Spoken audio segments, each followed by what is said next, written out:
What's going on, Washington Commanders Nation? It's your boy Rio Robinson checking in with the latest and greatest on the Rambling with Rio YouTube channel where we ramble about the Washington Commanders. Today is Friday, January 6th, 2 days away from the Commanders' final game of the season versus the Dallas Cowboys, in a game where our rookie quarterback, 144th overall pick of the 2022 NFL Draft, Sam Howell, will be making his NFL debut on Sunday. So I thought it'd be time to talk about what are fair expectations for one Samuel Howell in his first NFL start, especially playing against a good Dallas defense and a contender in the NFC. I'm here to say that there is nothing to lose for Sam in this game and everything to gain. This is a fifth round prospect in which both quarterbacks before him really didn't set the bar too high, and neither did the draft class ahead of him as well.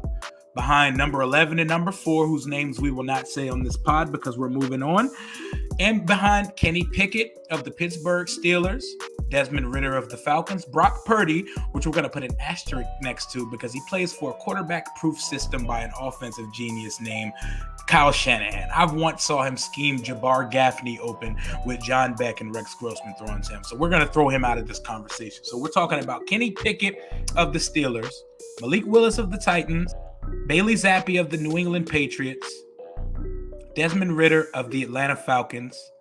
These are the quarterbacks in his rookie class, most picked before him, that played football as rookies this year. That's 5 of the 9 possible rookies that could have played this season, and they didn't exactly perform like gangbusters, but they didn't exactly crap the bed. And Pickett has grown significantly since his first start October 2nd. And nobody should be expecting Sam to come in and light the world on fire. But if he does, it's great for him.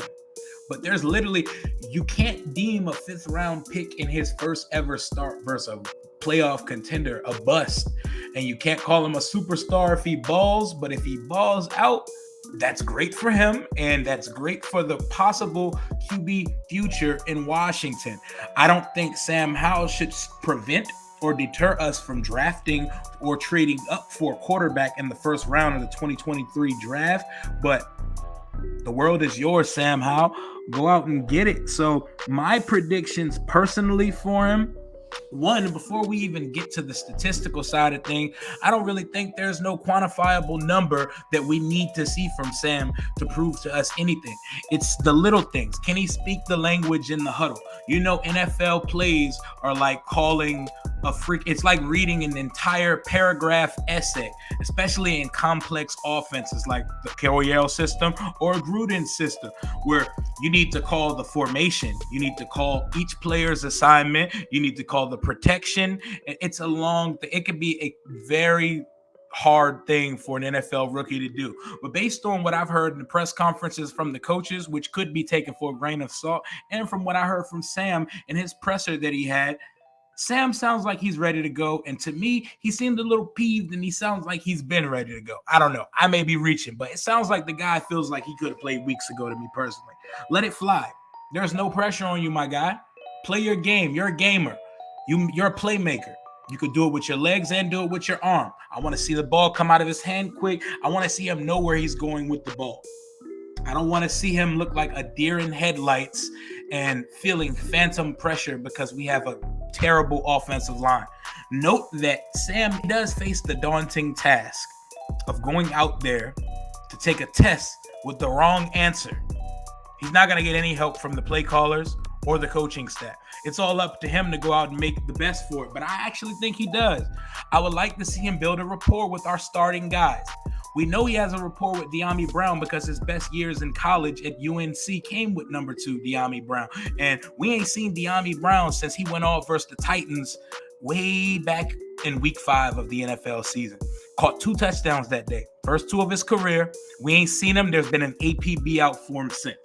Sam has rapport with him. I want to see him build rapport with our young guys and our stars. I want to see Terry and Dotson and Curtis Samuel have a rapport with him.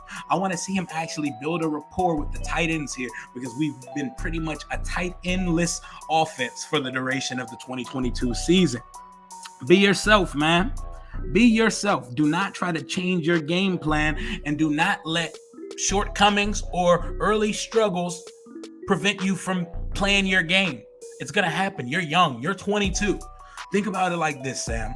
If the two 30-year-olds that were ahead of you on this roster can go spray around 25 turnovers in 16 weeks, I promise you, as a rookie, pick number 144th in the draft, you can make as many mistakes as you need to, because it's okay, because you're going through the learning curve and ropes of becoming an NFL and professional quarterback.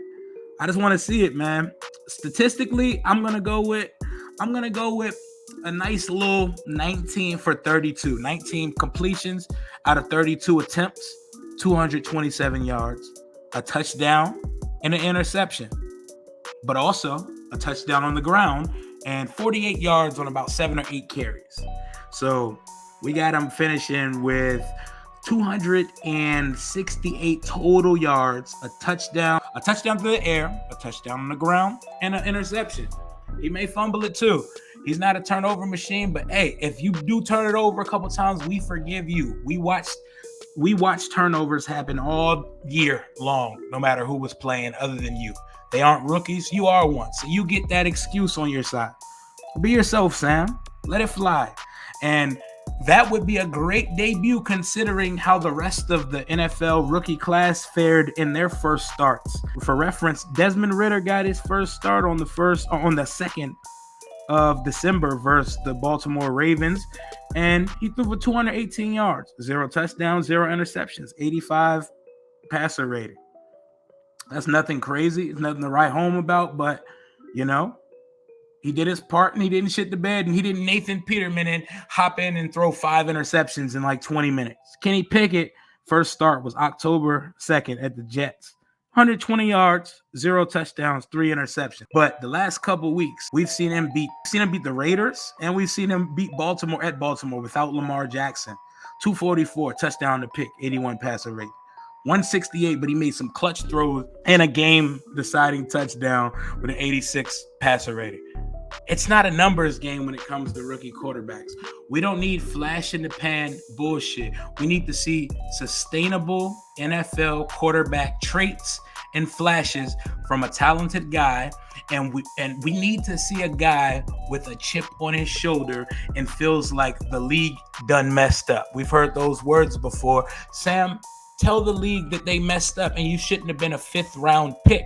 This is a guy coming into his final year in college after he lost all his talent, who was projected to be a top 5 and possibly the number 1 overall pick in last year's draft going into his junior year.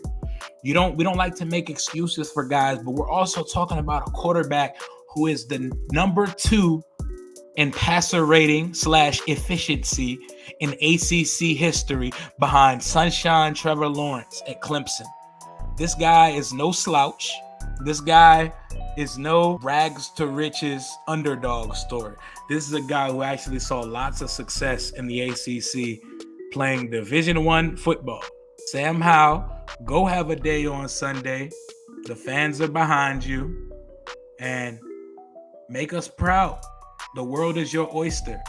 No matter how you play, good or bad, it is a 1-game sample size, and we are not going to make every single thing you do a microcosm of your success or failure and future in the NFL. And it is exciting to know that we have a rookie quarterback playing a game on Sunday. So as meaningless as the game feels like it's going to be, we have something to look forward to, and we have some juice in this matchup versus the Dallas Cowboys, despite the fact that we won't be playing for any playoff ticket. And just to put an asterisk on it, I don't even want to bring it up because I want no parts of this team in the playoffs. Have you seen this team play the last month of football?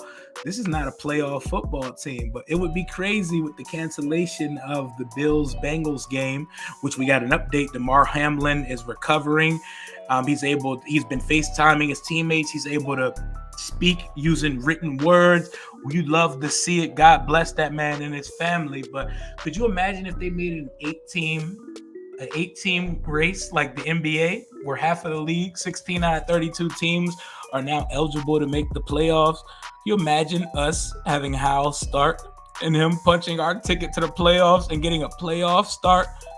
in his second start of his career, that would be crazy. And only in Washington would you see such a thing. But that would also require us actually making the playoffs. And we don't really do that. We ain't won a playoff game in 17 years. Something slight. But good luck to Sam Howell. And go get it and sling it, Sammy. Pause. But go ahead and let it fly on Sunday. Go crazy. It would be lovely if you went for 303 tutties, but you're a rookie facing a very good secondary and a great front led by an absolute bona fide top 4 defender in the league and Micah Parsons. So very daunting task in your first start. Send Daniel Snyder into football obscurity with a good performance and a loss on Sunday so we can move up that draft board. I don't know what's more unbelievable. The fact that Snyder is finally going to sell the team in 23, or that Bill Cosby announced the other day that he's going on tour after everything we've learned about him over the past few years. I know you see the correlation there. You see exactly what I'm doing, so I don't even got to say it. That's all I got for right now. Hail to the Washington Commanders. Be easy. Deuces.